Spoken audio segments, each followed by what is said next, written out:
Vous là, vous savez déjà que lorsque vous me revoyez avec la même tenue, c'est que j'ai fait la vidéo le même jour. Mais on va faire comme si ce n'était pas le même jour, right? Let's go. Il est temps de laisser tomber, c'est maintenant que je vais vivre. Il est temps de laisser tomber, c'est maintenant que je vais vivre. Coucou la famille, j'espère que vous allez bien. C'est votre go sur Casey Love l'Amazon, aka la voix de l'Amazon. You already know. Avant de lancer même le sujet, la story time, on va remercier le Seigneur cette fois-ci et demander, d'abord remercier le Seigneur parce qu'il nous a renouvelé encore le souffle de vie. Mais cette fois-ci, nous allons aussi lui demander de multiplier nos finances. Père éternel, donne-nous de multiplier nos finances. Nous savons que ce n'est pas par magie et que nous mangerons à la sueur de notre front. Voilà pourquoi nous te demandons la santé, afin que nous puissions aller chercher de l'argent, que tout ce que nous avons décidé de faire à but lucratif puisse marcher. Amen. Ladies and gentlemen, you already know, right? Ici sur la voie de l'Amazon, on a un seul slogan et c'est paix, positivité ou rien. Je me répète, peace, positivity or nothing. Donc, si tu as moins que de la positivité ou de la paix à nous apporter ici, virgule là-bas, vite fait, d'accord? Sans plus tarder, ma cliente de l'enfer. J'en ai vu des choses, mais ceci, c'en était de true. Allons-y. Vous là, toujours dans mon travail d'aide-soignante là, cette fois-ci, je travaillais à la maison de la dame. Le quartier d'abord, c'est un quartier que je n'aime pas. Parce que j'ai beaucoup travaillé dans ce quartier-là. Quand tu es encore nouvelle dans le boulot, quand ta licence est encore nouvelle, tu vois, on t'envoie dans les endroits gravissimes. On te voit dans les endroits gravissimes. Et j'ai travaillé dans ce quartier-là, dans ce quartier-là, dans cette zone-là, longtemps, pendant que je n'avais même pas encore la voiture. Sauf que cette fois-ci, j'avais quand même la voiture. Et là, on me dit que la dame, elle peut faire tout d'elle-même, sauf qu'elle boite un peu. Vous voyez, elle boite un peu, donc elle a besoin d'aide un peu pour faire à manger. Elle a besoin d'aide un peu pour arranger la maison, tout ça là pour l'accompagner, faire ses courses, pour l'accompagner à ses rendez-vous médicaux. J'ai dit, ok, ça me va comme diagnostic. J'arrive à la maison de la dame. Quand j'entre d'abord, je me demande que, mais comment un être humain peut vivre là-dedans? Parce que quand j'arrive, on me dit que la dame, elle vit seule avec un de ses fils, mais qui vient seulement le soir. Que d'ici le temps que son fils arrive, je risque de ne jamais le voir parce que moi, je serais pas là en fait. Je serais déjà partie parce que le gars, il est au travail dans les heures où moi, je suis là. Et quand je viens, et quand je pars, il est déjà, et c'est là qu'il arrive en fait. Ok, donc ça me va. Parce que je n'ai pas trop travaillé là où il y a trop les membres de la famille. Parce qu'ils aiment trop interférer dans le boulot. Souvent des aides-soignantes. Et c'est stressant. Ça peut facilement devenir stressant. Ok.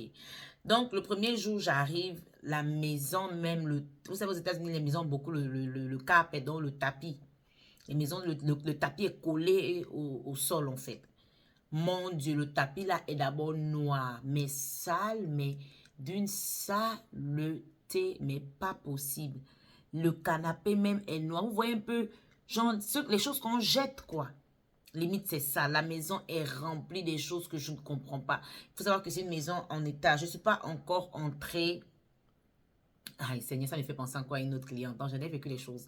Je ne suis pas encore allée dans la chambre de la dame à l'étage. Donc, je suis encore en bas. Là, je vois le petit salon là. Il y a 2 canapés comme ça.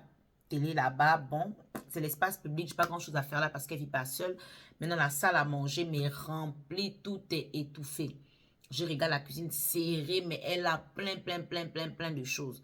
Je vois la dame toute normale. Hein. Elle m'a l'air toute normale, tranquille, au calme et tout. Je dis, ok. Maintenant, je dois aller dans sa chambre. Quand je m'en vais dans sa chambre, la chambre est serrée. Elle a un placard, mais les sacs, c'est pas les sacs. Les sacs, c'est pas les sacs. Les chaussures, c'est pas les chaussures. Les habits, c'est pas les habits. Tout est étouffé. Bref, quand elle descend, elle me demande de l'aider à faire le lit et tout. Je fais le lit. Il faut savoir qu'elle a une petite caméra. Elle a une caméra interphone dans sa chambre qui montre aussi, qui est reliée aussi à la salle à manger. Donc, je descends maintenant et tout. Elle me dit que oui, je peux juste l'aider aujourd'hui à faire à manger. Et puis, on va aller faire les courses. Je dis que le magasin où on fait les courses, c'est pas loin de chez elle. Hein. Donc, voilà. J'aide la dame à faire à manger, tout ça là. Sauf que tout ce qu'elle me demande de faire à manger là, ça m'a l'air beaucoup. Pour une seule personne qui va manger aujourd'hui seulement. Je trouve un peu ça beaucoup. Je vais faire à manger le jour et tout. Parce qu'il n'y avait pas grand chose à faire au début. Donc, moi, j'aime me rendre utile. Pour ne pas que le sommeil me prenne et tout. Et puis, vous savez, imaginez un peu 6 heures ou 8 heures de shift. Tu n'as pas grand chose à faire. On ne peut pas balayer la maison là-haut. On ne peut même pas passer l'aspirateur. C'est que comme ça. Donc, le minimum que je pouvais faire, nettoyer la table de la salle à manger, arranger un peu les canapés là, mettre bien les coussins là et tout, arranger son lit. Voilà comment le premier jour, ça se passe bien. Au fur et à mesure, la dame commence à me dire, là, et le jour là, c'est effectivement, je vois son fils, mais il n'est pas seul. Il y a une autre personne.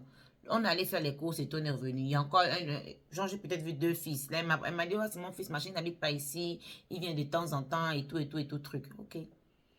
Voilà comment un autre jour encore, je suis en train de faire à manger à la cuisine. Je suis en train de faire à manger à la cuisine. Elle me demandait de faire beaucoup la nourriture. Vraiment. Genre, c'est pas juste son petit déjeuner, si c'est ça qu'elle mange. Elle va faire son petit déjeuner, elle va manger le petit. C'est comme si j'étais cuisinière là-bas, en fait. Je vais lui faire le petit déjeuner qui est pour une personne. Et après, dans l'après-midi, elle veut que je fasse la nourriture. Mais c'est beaucoup, quoi. Le poisson, les ceci, les cela. Beaucoup, beaucoup, beaucoup, beaucoup.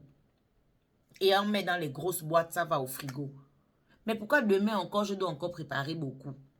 Je ne me rendais pas d'abord compte de l'arnaque dès le départ. Parce qu'en même temps, j'étais restée un petit temps sans boulot. Donc, je voulais tellement travailler aussi à ce moment. Je voulais tellement me faire de l'argent. Et en plus, à ce moment, j'avais carrément mon appartement. Un grand appartement. Et puis, la voiture. C'est pas facile, la famille. C'était pas facile du tout. Donc, il fallait que je gère je puisse joindre les deux bouts, en fait. Voilà comment je commençais déjà à trouver que les affaires de préparation, là, c'est un peu trop. Je prépare quand même beaucoup. Et le jour que je suis en train de préparer, voilà un jeune homme qui vient avec une go. Ils sont en train de parler et tout, et tout, et tout, et tout. Après, le gars sort carrément le fusil. Il est en train de jouer avec un petit gun-gun. Yallah. Hey! Il est en train de jouer avec un petit gun-gun avec sa go et tout. Ah, tu as fait quoi? Ils sont en train de jouer les amoureux, genre et tout. J'ai dit que je suis en train de rêver. Je rêve. C'est pas clair. Je rêve. Bref, je me mêle de mes histoires. Je me mêle de mes histoires, pardon. Le quartier là, c'est un quartier très dangereux. On appelle ça South East, à Washington DC là-bas. C'est comme, pour ceux qui sont au Gabon, Kingele, Rio, le PK5. Pour ceux qui sont au Cameroun, c'est comme New Bell, Dokoti. Les endroits dangereux, quoi. Où les gangsters sont, mais tous les jours, tu peux entendre les pots là-bas comme si c'était les feux d'artifice. Je me suis mêlée de ma life. Et la fille était enceinte, hein, laisse-moi te dire. Il jouait comme ça avec sa goujon. C'était les jeux des amoureux. J'ai fini de faire à manger tranquille. Un autre jour encore des red flags. La dame là me demande d'arranger sa chambre. J'arrange. Je me demande d'enlever les sacs. J'ai dit que toute une journée au moins pour arranger la chambre là. On dirait que c'était le magasin. Elle attendait seulement la personne qui allait l'aider elle attendait seulement la personne qui allait l'aider à faire les choses en fait. Je faisais tranquille. Un jour, son mari est venu. Bon, le père de ses enfants, apparemment, qui n'est plus son mari, ou qui est son mari, je ne sais pas trop. Ceux-là, vraiment, ils sont bizarres. Il est venu. Oh non. Et là, le jour, elle m'a dit, il faut préparer un peu plus. Il faut faire un peu plus à manger. Parce que comme ça, là, au moins, mon mari va venir, le père de mon enfant va venir prendre, il va manger aussi. Là, je me suis dit que là, c'est pas normal. Parce que je ne suis pas là pour travailler pour les autres, je travaille seulement pour elle. Donc, elle s'est vendue déjà à ce moment-là. J'ai dit que, ok, d'accord. Elle voulait que je l'accompagne faire certains de ses examens et tout. J'ai dit qu'il n'y a pas de problème. Moi, je n'ai pas le droit d'utiliser ma voiture. Oui, parce que c'est interdit d'utiliser ta propre voiture. Beaucoup d'autres de gens trichent dans ce boulot et utilisent leur voiture parce qu'ils veulent aussi garder leur boulot. Il y a beaucoup de tricherie dans ce boulot, anyway. Tu comprends, il y a beaucoup de tricherie dans ce boulot. Mais j'avais déjà appris avec le temps que... parce que j'ai déjà eu ce genre de problème en faisant trop de familiarité avec une cliente. Et ça a failli me causer des vrais problèmes aux États-Unis. Tu comprends? Ça a failli me créer des vrais problèmes. Donc, j'ai dit que non. Je ne peux pas utiliser ma voiture et tout pour aller faire vos courses ou bien pour aller dans pour aller dans vos visites et tout. Oh non, ok, donc il faut prendre le bus. Je dis que oui, on va prendre le bus, mais le bus, moi, je ne peux pas payer mon propre bus. C'est vous qui devez payer pour moi. Oh, comment ça? Appeler la compagnie, elle s'est fâchée et tout, machin, machin. Bof, tranquille, hein, jusque-là, je fais mon taf. J'ai commencé à voir de plus en plus les gens. Ses fils, maintenant, venaient s'asseoir devant la maison pour taper la bœuf, là-bas et tout. Ça me mettait vraiment très mal à l'aise, quoi. Ils se mettaient devant la maison pour taper la bœuf et tout. Genre, j'étais bizarre. Je suis dans la maison, tu vois, un gars passe, deux gars passent et tout. J'étais étouffée. J'étais étouffée. Le matin où ça a pété les plombs, un jour, elle me dit de nettoyer les toilettes. Oh, frère. Toute la maison, là, d'abord, n'avait qu'une douche. Toute la maison, là, d'abord, n'avait qu'une douche. Je rentre d'abord dans la douche en question. La douche, moi-même, je m'épicer là-bas tous les jours. Mais je ne vous mens pas, c'est pas catholique du tout. On dirait une douche de bar. Des bars, des sous-quartiers, frère. Le miroir, même si tu veux prendre 5 ans dessus, ça ne peut pas devenir clair. Le miroir est déjà flou. Le lavabo est marron.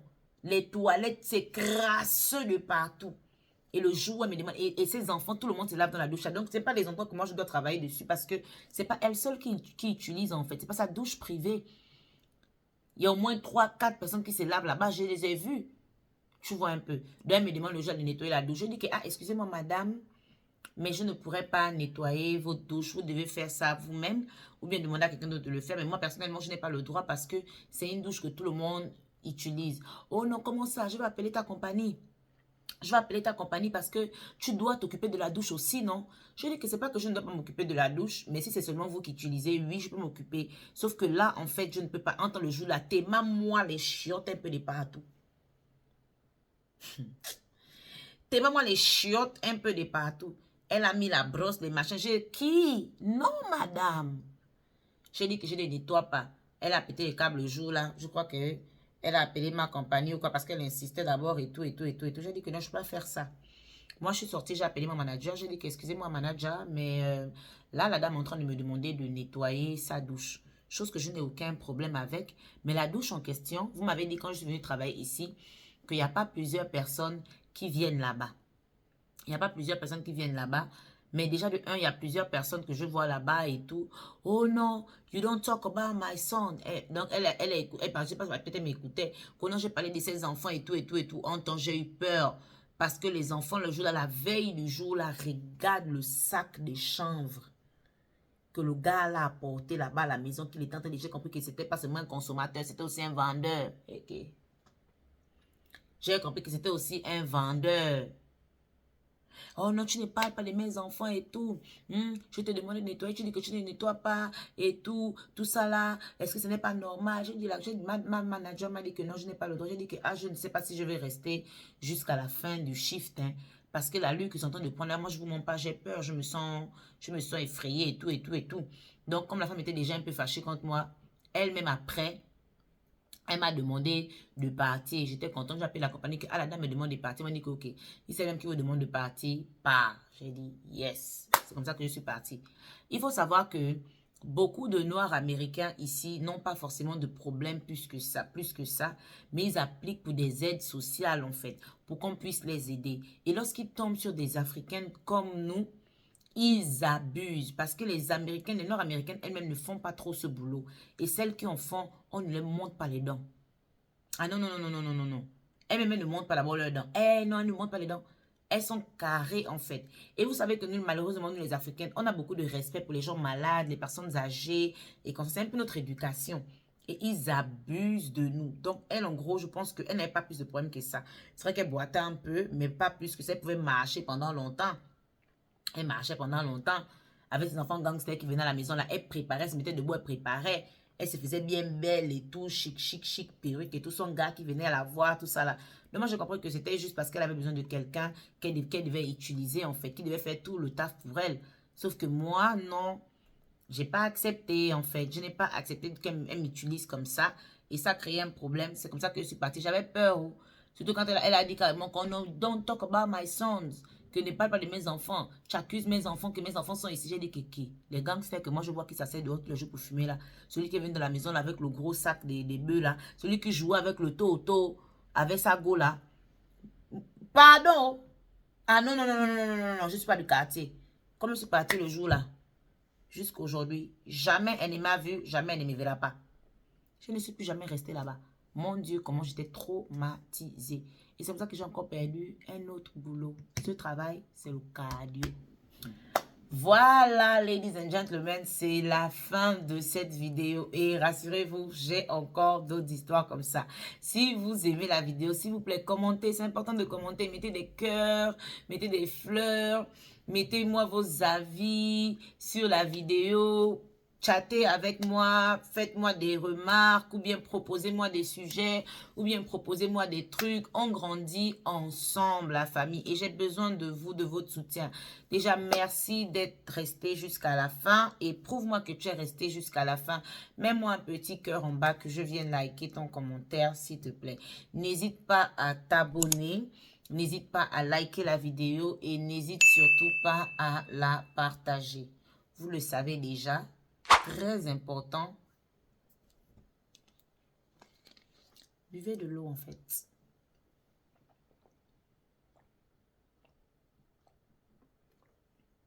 Ouf. Tout un goût. Attends. Tu es pressé, tu pars où? Est-ce que tu as déjà liké la vidéo? Est-ce que tu t'es abonné? Et la cloche de notification, n'oublie pas, faut partager aussi. Mouah!